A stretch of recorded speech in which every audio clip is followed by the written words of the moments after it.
Bom dia, bom dia, bom dia! Graça e paz do Senhor Jesus seja com todos nós. Uma ótima sexta-feira para todos. Hoje é dia 8 de outubro de 2021. Seja muito bem-vindo ao nosso devocional de hoje. O tema do nosso devocional já está aí, é os exilados. Por quê?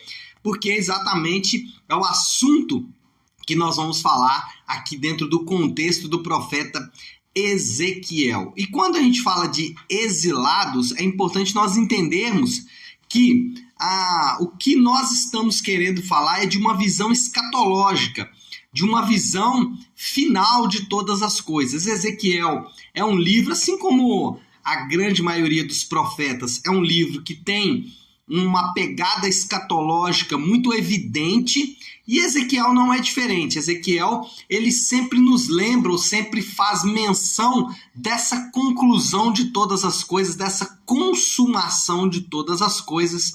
Por isso hoje o nosso tema é exilados, e a nossa relação com a criação e a nossa relação com as pessoas, ela tem muito a ver com a nossa visão escatológica. A forma como nós vamos interagir com o mundo, a forma como nós vamos interagir com a criação e a forma como nós vamos interagir com as outras pessoas tem a ver com a forma como nós enxergamos o futuro.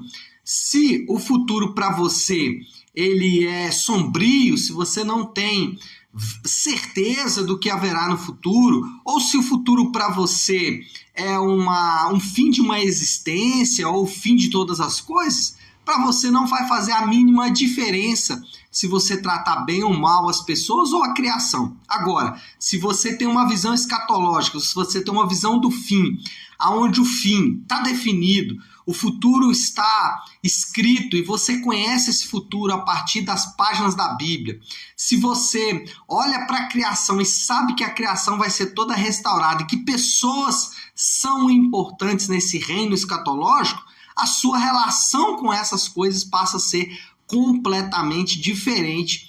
Então, esse é o assunto que nós vamos tratar. É claro que esse assunto ele está ligado ao contexto de Ezequiel, capítulo 12 e capítulo 13, e também o Salmo de 137. Interessante que o Salmo 137 é aquele salmo perfeito dentro desta reflexão sobre a escatologia, porque o salmista, ele vai falar ali naquele Salmo 137 sobre quando os babilônicos e aqueles que lideravam o povo no exílio, estamos falando de exilados hoje, eles pediam aos judeus que tocassem as músicas lá da cidade de Jerusalém, de Sião.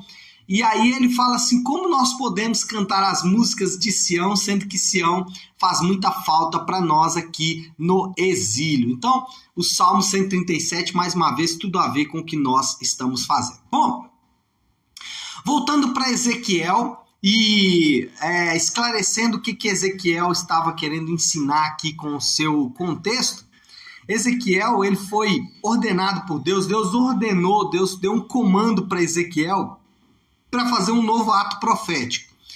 Ezequiel é o profeta dos atos, né? Ele fez vários atos aí durante a sua caminhada, já vimos até alguns aqui, então vamos ver outros para frente.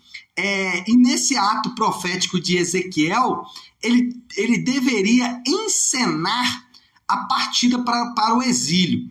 Naquele momento ali da história de Jerusalém, de Sião, aconteceu algo muito interessante.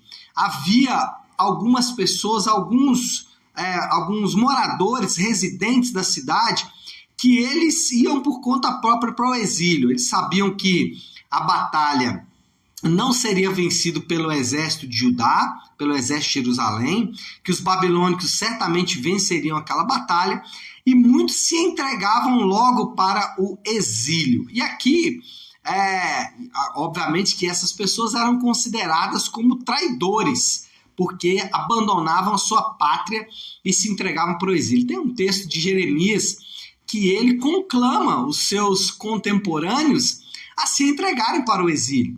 E aqui o profeta Ezequiel, então Deus ordena que ele faça ali uma encenação, que ele junte a mochila, que ele se prepare como se ele fosse para o exílio. E, inclusive, ele faz um buraco ali no muro, né, estudando sobre isso. É óbvio que não é no muro da cidade, de fato, mas é uma encenação para mostrar que, de fato, a nação ela seria exilada. Só que esse também é um ato profético que nos lembra que nós também estamos nos preparando para a volta para a terra, para a nossa casa. No caso de Ezequiel, a viagem era para o exílio, no nosso caso é a volta do exílio, né? Nosso caso é a volta do Egito, é a volta ou é a chegada à terra prometida, a terra da promessa que Deus prometeu para mim e para você. Bom, qual é o ponto aqui? O ponto é que Ezequiel estava se preparando para uma viagem. Eu lembro que alguns anos atrás, há muitos anos atrás na verdade, né? Eu tinha 15 anos de idade, hoje eu estou com 44, então são bem muitos anos de aí, quase 30 anos, 29 anos, né? Eu fui fazer a minha primeira viagem para o litoral capixaba. Todo bom mineiro tem que fazer algum dia uma viagem para o litoral capixaba. E aquela expectativa de encontrar o mar definitivamente, ver o mar pela primeira vez, né? Encheu meu coração, me lembro como se fosse hoje, a expectativa para começar logo a viagem. E foi assim, uma viagem bem, daquelas bem mineiras mesmo, né? Bem farofa.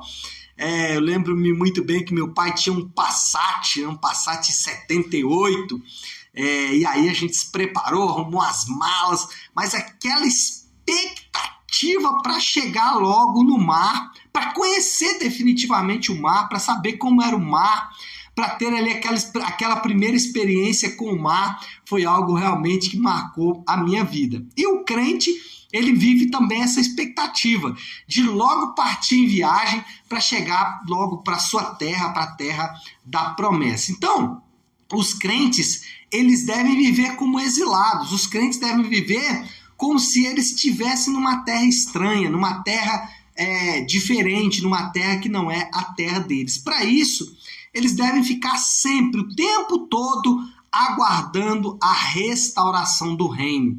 É interessante porque os exilados de Israel, eles ficavam sempre ali na Babilônia, aguardando o dia que Deus restauraria o reino. E essa promessa, ela é tão forte que você vai se lembrar dos discípulos questionando o Senhor Jesus.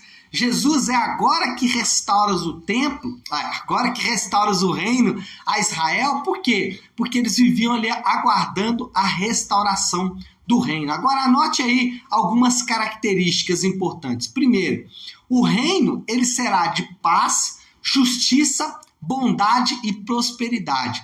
A Bíblia relata o reino como um lugar de plena paz. O reino será um lugar de plena alegria, mas também o reino será de plena justiça. É interessante porque nós muitas vezes não imaginamos o porquê da lei de Deus, né? A lei de Deus é a lei do reino. No reino, a lei de Deus será seguida à risca.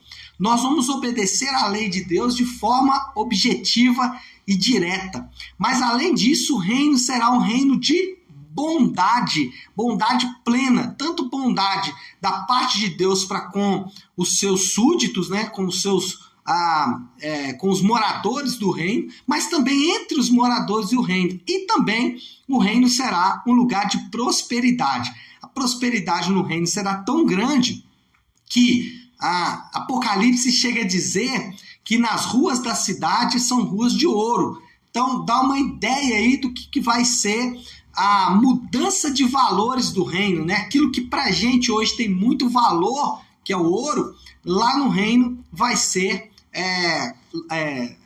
piso, né? Vai ser asfalto, vai ser o lugar onde nós pisamos ali nas ruas daquele reino. Então o reino será de paz, justiça, bondade e prosperidade. A expectativa do reino deve ocupar a mente do crente. Você e eu, nós devemos ocupar a nossa mente com as imagens do reino. Então, o imaginário de como será esse reino deve estar sempre fresca na nossa mente, deve estar sempre... nossa mente deve estar sempre nos renovando e nos lembrando desse reino. Por quê? Porque a alguma medida nós vivemos parte do reino nessa existência atual. Então, o reino precisa estar sempre à nossa vista, porque de alguma forma, parte do reino nós estamos vivendo aqui agora também. Então, nós estamos aguardando a restauração do reino, um reino de paz, bondade, justiça e prosperidade. A expectativa do reino deve ocupar a nossa mente, porque em alguma medida nós vivemos o reino nessa existência atual. Mas outra coisa que não deve nunca sair de vista quando nós estamos falando do reino é que nós somos estrangeiros na terra. E aí preste atenção no que eu vou dizer agora, porque como estrangeiro na terra, a nossa perspectiva da terra deve ser única. Você não deve, você não deve, por exemplo, achar que você é um guerreiro que está em uma guerra e que você vai conquistar a terra por conta própria e que depois de conquistar a terra você vai usufruir da terra como um guerreiro conquistador. Não, a Bíblia não chama os crentes de guerreiros conquistadores, a Bíblia chama os crentes de peregrinos e forasteiros. É assim que o Novo Testamento se refere aos crentes. Então, essa visão do homem como guerreiro, como conquistador, não faz parte da linguagem neotestamentária, não faz parte da linguagem bíblica, na verdade. Na linguagem bíblica, o homem é um forasteiro, ele é um peregrino, ele está de passagem pela terra. Nesse sentido, o mundo não pode nos dar absolutamente nada. Nós vamos conquistar o que no mundo? O que o mundo pode nos oferecer que vai nos motivar a querer conquistar? Nada. Na verdade, todo o reino já nos foi dado em Jesus. Então, o homem pode tirar as suas armaduras de guerra, pode abrir mão da sua espada, pode abrir mão do seu desejo de conquista, porque ele não é um conquistador. Na verdade, ele é um forasteiro. Então o mundo não pode dar nada, mas também o mundo não pode nos tirar nada. Porque como forasteiro, nós não temos nada a perder. Nós temos uma mochilinha com algumas peças de roupa, e apenas a roupa que estamos usando no corpo. Mais nada do que isso.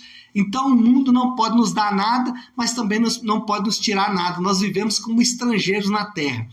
E olha, eu disse no início aqui do nosso devocional, a forma como você encara a sua vida na terra tem muito a ver com a forma como você vai interagir com a criação e com as pessoas. Se você é um exilado, forasteiro, você sabe que as pessoas estão com você nessa caminhada. Elas também são peregrinos e forasteiras e viverão com você a eternidade. Então você deve cuidar delas, até porque elas fazem parte do seu futuro. A criação é a mesma coisa. Você pode cuidar da criação. A criação, ela não é um lugar para você abstrair coisas, mas é um lugar onde você vai interagir. Por quê? Porque você sabe que a criação vai fazer parte desse reino escatológico de Deus, esse reino final de Deus. Então, o mundo não pode nos dar nada, mas também não tem nada em nós para o mundo tirar. Se você é um guerreiro conquistador, depois que você conquistar, você vai ter que manter a sua conquista.